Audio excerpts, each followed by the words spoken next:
text, audio, and video news of the globe from Scientific Television. Don't forget to like, comment, and subscribe with us. Thank you. Now listen to the headline news. Person of interest detained over Brown University shooting, police say. Never give up. Belarusian prisoners celebrate release after U.S. lifts sanctions. Angry fans throw chairs and bottles at Messi event in India. 5 arrested over plot to attack German Christmas market. A nightmare.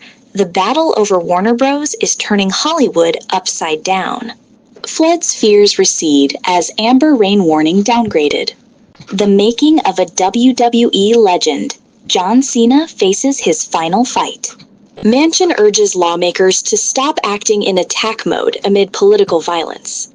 Daily Mail owner secures funding for £500 million takeover of the Telegraph. Outright evil, anguish and anger over South Africans tricked into fighting for Russia. Now listen to the main detailed news.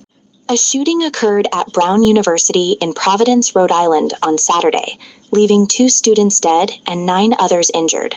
The gunman opened fire in a classroom at the Hawley Engineering Building around 1600 local time. Authorities confirmed a person of interest has been detained, while previously issued shelter-in-place orders on campus and nearby areas were lifted. Around 2,000 students were relocated to safety during the incident. Belarus has released 123 political prisoners, including prominent opposition figures, human rights activists, and journalists. Among them were Maria Kolesnika, the protest leader, Viktor Babarika, a former presidential candidate, and Nobel Peace Prize winner Alice Bialyatsky. Videos showed the ex-prisoners celebrating freedom and reuniting with loved ones. Some prisoners were taken to Ukraine, while a few foreign nationals arrived in Lithuania. Their release marks a significant moment in Belarusian political history.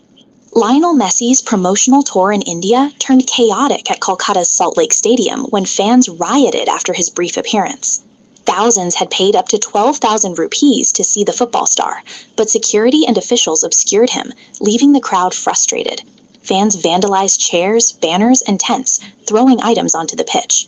West Bengal's chief minister announced an inquiry, and the event's chief organizer was arrested, while refunds are being considered. 5 men have been arrested in Germany for allegedly planning a vehicle attack at a Christmas market. The suspects include 3 Moroccans, an Egyptian, and a Syrian. Authorities indicated an Islamist motive behind the plot. The Egyptian, reportedly an imam, allegedly called for the attack, aiming to kill or injure as many people as possible. The Moroccans agreed to carry out the plan, while the Syrian encouraged the suspects. Hollywood is witnessing upheaval as Warner Bros., one of its historic studios, faces a potential sale to Netflix or Paramount Skydance.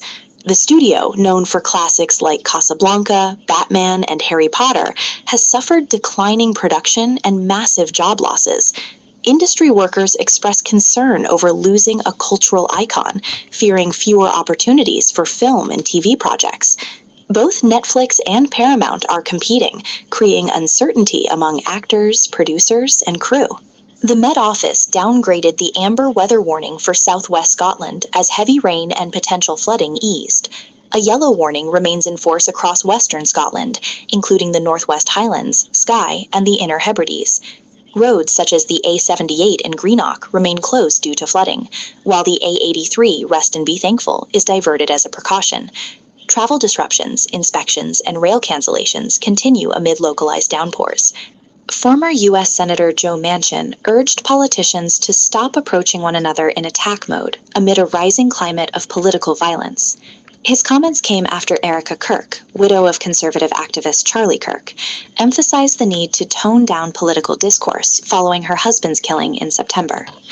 Recent violent incidents, including firebombings, shootings, and assassination attempts, have heightened fears of civil unrest and threats against public officials nationwide.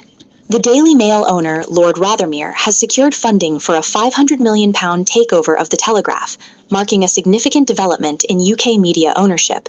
DMGT will pay £400 million up front, using company cash and increased debt from NatWest. with a further £100 million due within 2 years, likely via a bond with Deutsche Bank. Regulators, including the Competition and Markets Authority and Ofcom, must approve the acquisition before it proceeds. Mary, a South African mother, has not heard from her son since 27 August, after he expressed fear of being sent to Russia's war in Ukraine.